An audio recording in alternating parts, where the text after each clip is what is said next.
வணக்கம். இன்றைய நமது சிறப்பு விருந்தினர் அரசியல் விமர்சகர் கோடாங்கி அவர்கள். வணக்கம். வணக்கம்.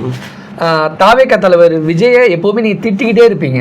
ஆனா பொதுமக்கள் மத்தியில மவுஸ் எப்படி இருக்குன்னா, தாவேகா விருப்ப மனு அனௌன்ஸ் பண்ண உடனே இதுவரைக்கும் 50,000 விருப்ப மனுக்கள் வாங்கியிருக்காங்க. தமிழ்நாட்டில் இருக்கிற தொகுதிகளே 234 தொகுதி தான். ஆனா 50,000 விருப்ப மனுக்கள் மக்கள் வாங்கியிருக்காங்க அப்படின்னா, அவ்வளவு தூரம் விஜயை லவ் பண்ணக்கூடிய, விஜய் விரும்பக்கூடிய, விஜய் முதலமைச்சராக வரணும்னு ஆசைப்படக்கூடிய மக்கள் நிறைய பேர் இருக்காங்க. ஏன்னா 234 தொகுதி எங்க, 50,000 எங்க? அப்படி பார்க்கும்போது விஜய்க்கு பெரிய உள்ள ஒரு மவுஸ் இருக்கு அப்படிங்கறது நீங்க ஒத்துக்கிறீங்களா? பித்தலாட்டத்தினுடைய முதல் படி அதான்.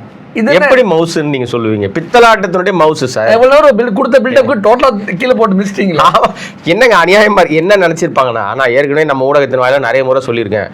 விஜய் வந்து 69 படம் நடிச்சிருக்காரு, 70வது படம் ஷூட்டிங் போயிட்டு இருக்கு அப்படின்னு உடனே 70வது படம் வந்து நம்ம எப்போ மக்கள் பார்வைக்கு வரப்போகுதுன்னா மே மாதம் வரப்போகுது, சரிங்களா? அதோட டிக்கெட் விற்பனையை தொடங்கியிருக்காங்க.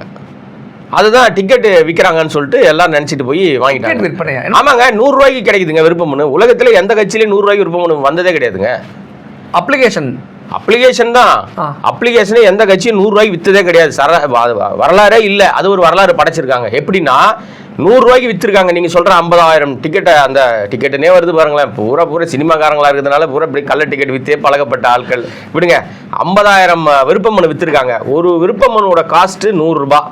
எல்லாரும் என்ன நினைச்சாங்கன்னா, தலைவர் மாதிரி விஜய் மாதிரி ஒரு நேர்மையாளர் உலகத்திலே கிடையாதுடா, என் தலைவன் வேற ரேஞ்சுடா, பாடுறா விருப்ப மனு எல்லா கட்சியிலையும் 10,000 5,000 25,000 போட்டு ஆட்டையை போடுறானுங்க, என் தலைவன் 100 ரூபாய்க்கு விற்கிறான்டா, என் தலைவன் தான்டா முதலமைச்சரா வரணும் அப்படின்னு நம்பி அடிச்சு பிரிச்சு மேஞ்சி எல்லாரும் போய் கும்பலா எல்லாம் 200 டிக்கெட்டை கொடு, 300 டிக்கெட்டை மறுபடியும் டிக்கெட்டுனே வருதுங்க, 200 விருப்ப மனு கொடு, 100 விருப்ப மனு கொடுன்னு வாங்கிட்டு போயிட்டாங்க. இதெல்லாம் செட்டப்பு.